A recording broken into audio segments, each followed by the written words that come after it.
John Higgins to break.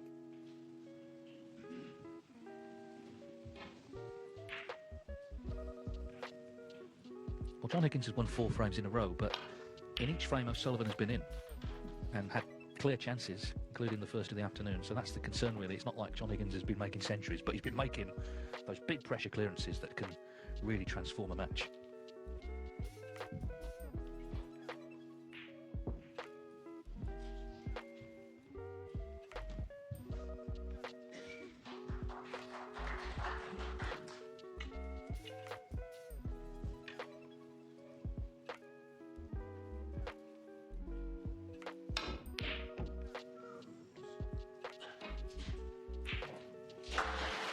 Well, again, it was not an easy pot, but his long pot stats have come down in this match. They were in the early 70s at one point, now at 50%.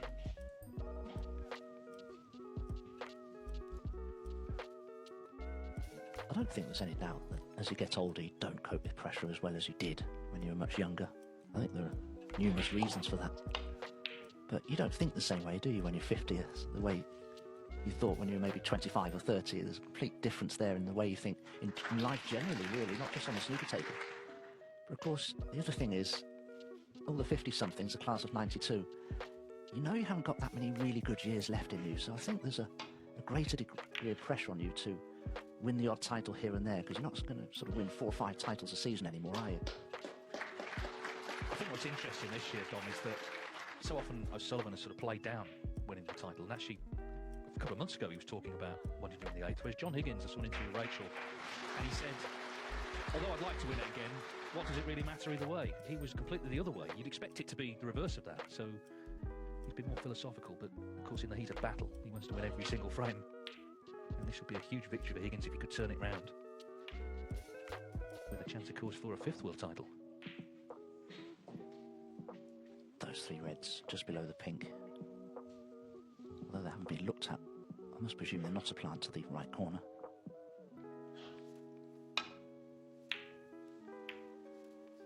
I think you can ask any of the older players, they'll tell you that they don't have the belief in themselves, or the courage to make pressure clearances the way they had.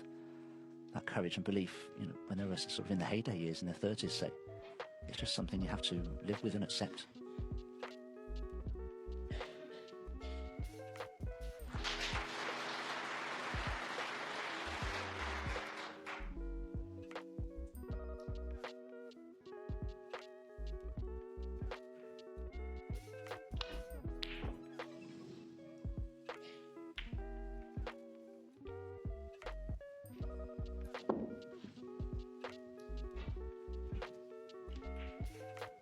This is the other thing, Dave, isn't it? I wonder how much the run of the ball will be a factor in deciding who emerges victorious here this afternoon.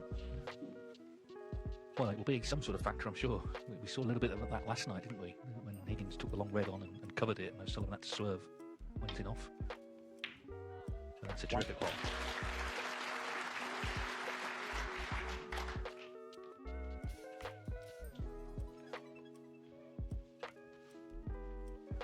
Yeah, I mean, aside from who eventually wins, what a treat it's been, this match. And of course, this is the big session now for the audience who have tickets here in the Crucible, everyone watching around the world.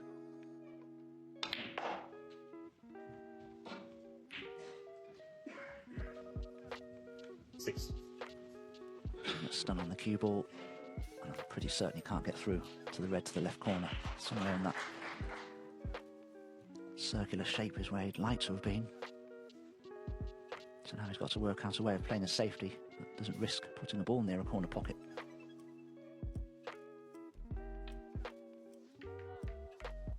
Ronnie O'Sullivan, 6.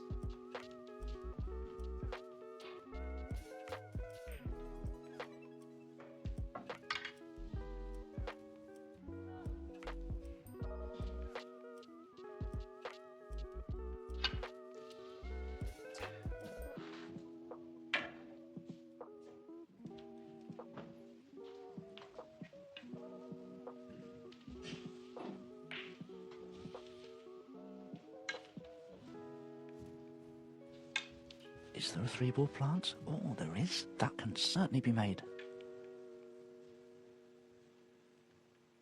But Ronnie caught the first red all wrongly there. And it pushed the plant off course because they were set for the corner.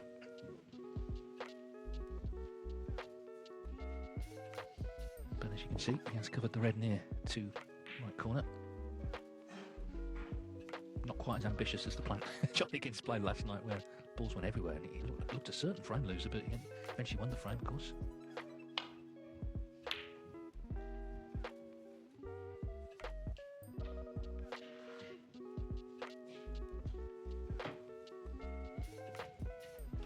Well, that was nicely played by John, provided he's covered that red. Is the room through? There was. Use this keyboard to slow down or can on the edge of the pack. Oh, he's not on anything. It was an excellent red, though, which may restore a little bit of lost confidence, perhaps. Yeah, a bit unlucky, really, where the whites finished, but as you say, good pot.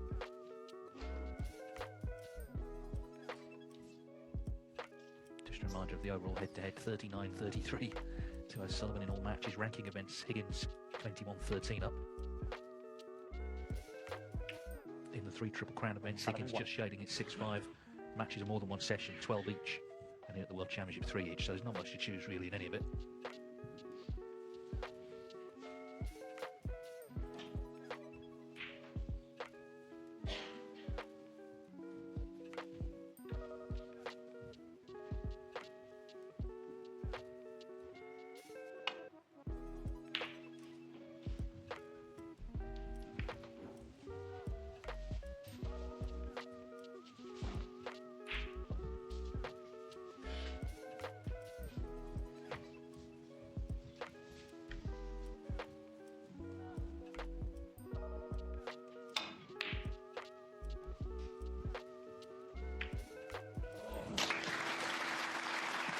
Played to perfection, that cue ball missing the green on its way past it by, well, probably a millimetre. But there's a nice tight pack of reds for John to play into here. But he would need to play it with a lot of side spin, because the middle pocket might just be in the way. He'd have to just strike the cushion above the middle pocket, come past the blue and rest upon the reds, unless he wants to take a risk and playing into another part of the pack of reds. But that would be dangerous. I'm surprised he's choosing to play on this loose red. If he cannons it wrongly, he could leave it on very easily.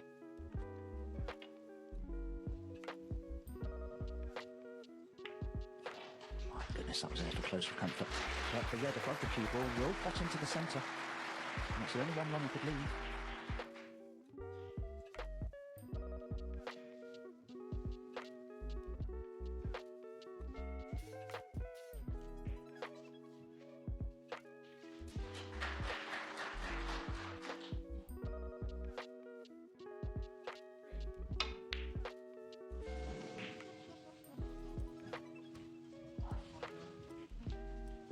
Middle pockets haven't got any bigger overnight, have they? It's a good effort, but not there.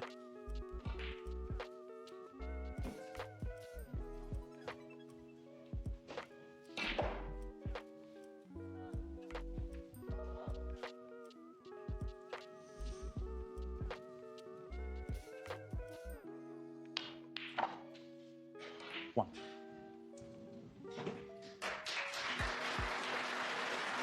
Well, if anything, John has held the cue ball too well there. There's a little more angle on the blue than he wanted to have, so he needs a good positional shot here.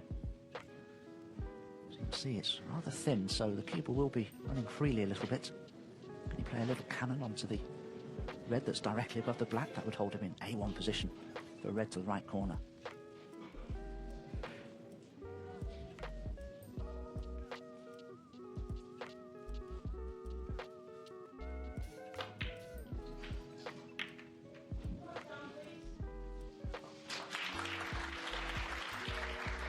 Six.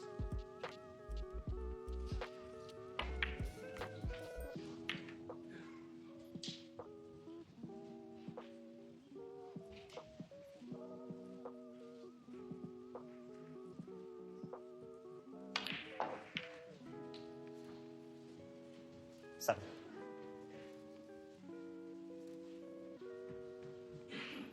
Well, you're going to say this is a pretty good scoring chance. Plenty of reds in play, the black available when he gets back down amongst the reds.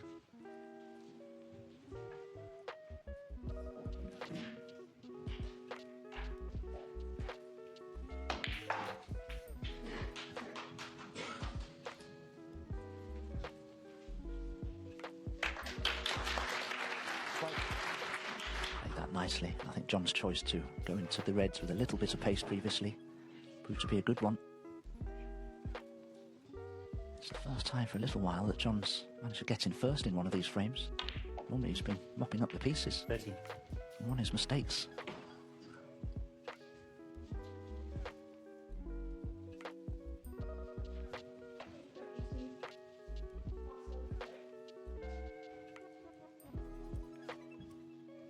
Sort of betwixt really here, a bit high on the blue. He's looked at the brown and the green, but it's going to be blue.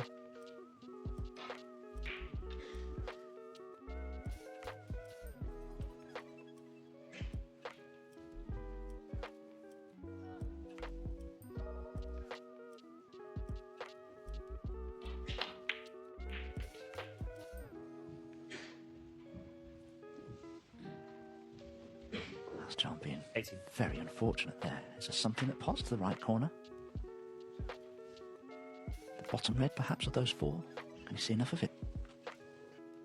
He thinks just about.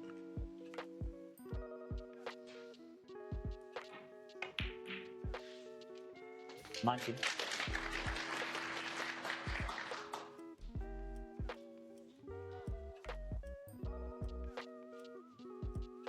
It's taken a while this break, but now he kind of is amongst them, so he can keep better control of the cue ball every chance here to level the match.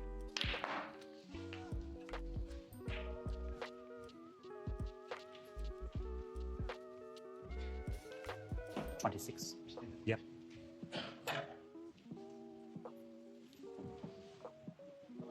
Just needs to make sure that he doesn't leave himself too much angle on this black.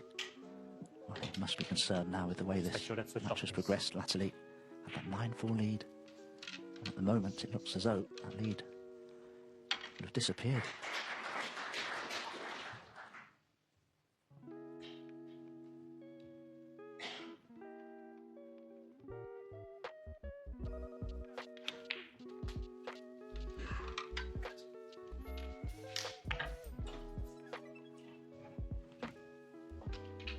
$27.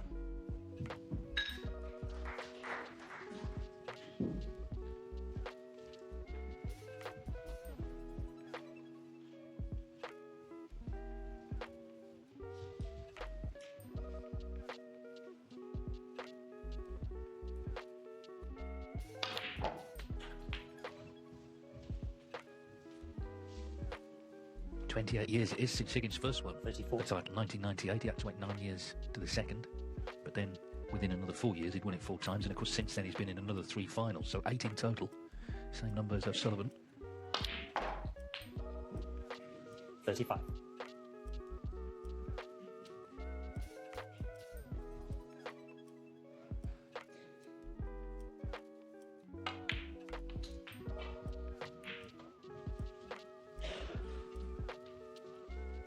$40. Dead straight on the red would have been better, but he may be able to run through and cannon the red to the right of the pink to leave himself on it. 41.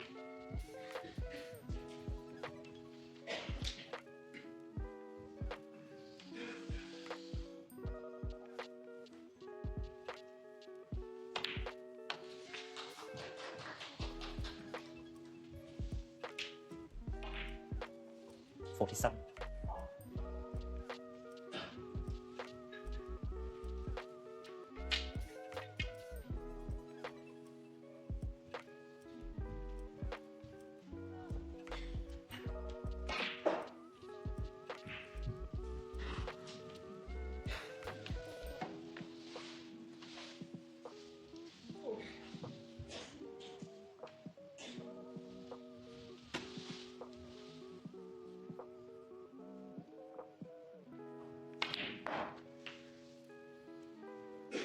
$48. Now John has finished 2 straight on the blue. There's virtually no angle to work with here. The bottom red, as you can see, does pop, but how well can John leave himself on it? He powers the blue in. He can probably leave himself fairly well on that red. Too much topspin. Needs this to slow down. There's pressure on this 53. because attempting it, the 2 reds closer to the pink become available.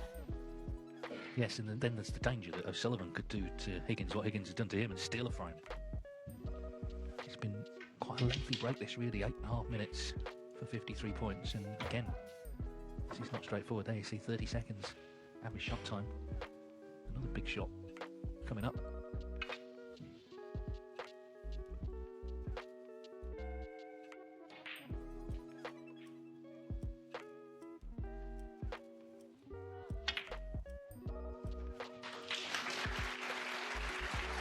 He's nailing the big shots, isn't he? He did so last night with the clearances, and again, of course, frame one this afternoon. He has improved as the match has gone on, whereas Sullivan, I suppose you have to say, has just gone the opposite way for now. So 37 in front, 53 with this pink, getting closer to levelling up.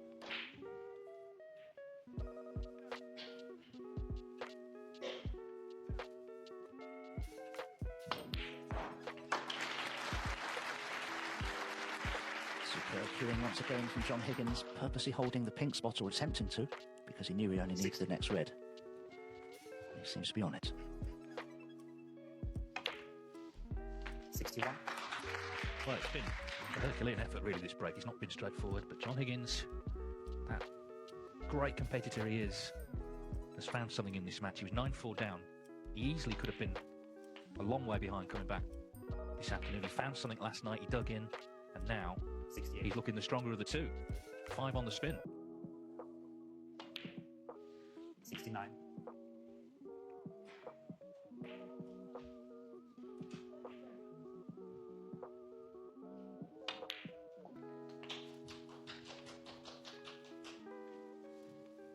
$76. 77. So, this Blackberry's ice break, not only of the match, but the whole tournament. What a time to make it. Well, he can take the pink, but either way, great break from John Higgins.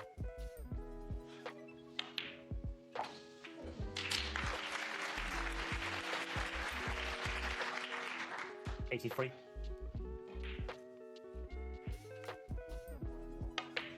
84. John's technique over the years is so ingrained now. I think he plays a lot of pressure balls on autopilot. He has such a reliable technique and cue action. That's why I think he's able to play well even now under pressure at the over 50.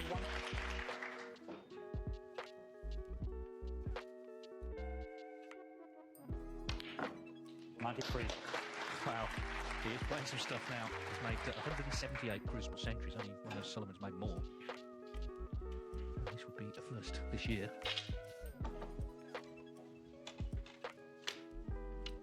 First session, he struggled to score. He made just 1/2 century, 68.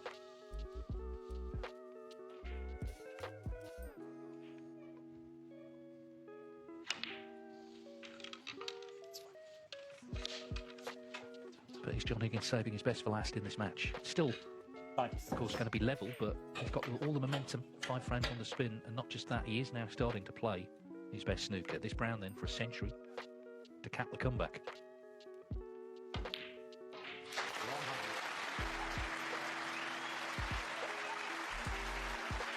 And that's the only century to date that John has made in his championships. In fact, the previous highest rate made by John in this match of 83 was the highest he's made to date until it's been superseded by this.